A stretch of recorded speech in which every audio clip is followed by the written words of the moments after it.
व्यक्ति कैसे जन्म लेता है? कब भ्रूण माता के गर्भ में जीवित प्राणी बन जाता है? आत्मा कब गर्भ में प्रवेश करती है? भ्रूण जब तीसरे से 5वें माह का होता है तभी उसमें जीवन शक्ति आती है।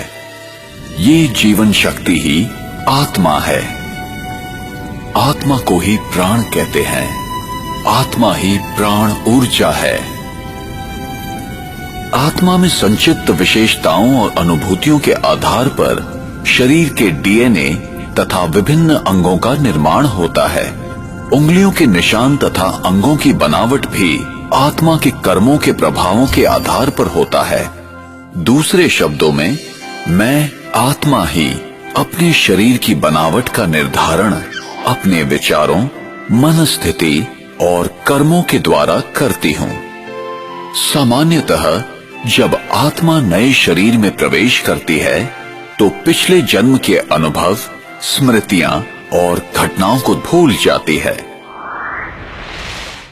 कुछ उदाहरण ऐसे हैं जबकि व्यक्ति अपने पूर्व जन्म की कहानियां सुनाते हैं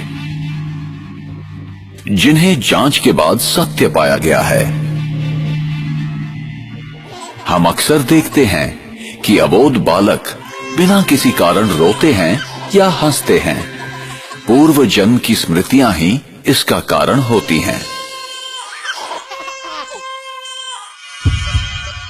इसकी दूसरी ओर मृत्यु क्या है?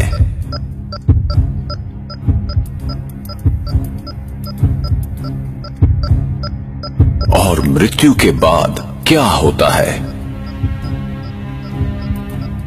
एक जीवित व्यक्ति कैसे मृत शरीर के रूप में परिवर्तित हो जाता है? मृत्यु वो स्थिति है जब आत्मा शरीर छोड़ देती है।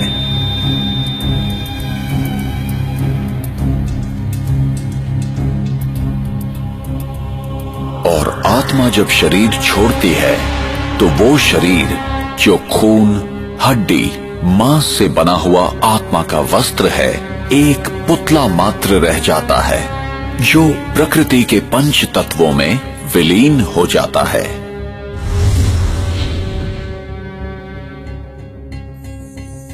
अपने पुराने शरीर को छोड़ आत्मा दूसरी माता के गर्भ में प्रवेश करती है। मनुष्य आत्मा पशु योनि में नहीं जाती। जैसे सेब के बीज से कभी संतरे का वृक्ष नहीं निकलता, वैसे ही मनुष्य आत्मा सदैव मनुष्य शरीर ही धारण करती है।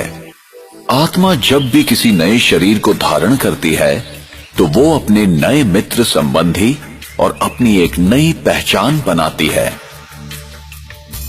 जैसे कोई नाटक में कलाकार अपने अनुरूप वस्त्र पहनकर एक निर्धारित समय में अपना अभिनय करता है, ठीक उसी प्रकार इस विश्व रंगमंच पर आत्मा भी एक कलाकार की तरह अपने निर्धारित समय पर अभिनय करती है।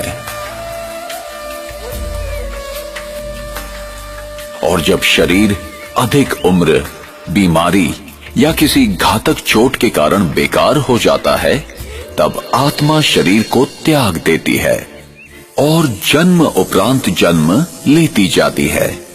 इसी प्रकार जीवन एवं मृत्यु का ये अविनाशी चक्र इस संसार में चलता रहता है।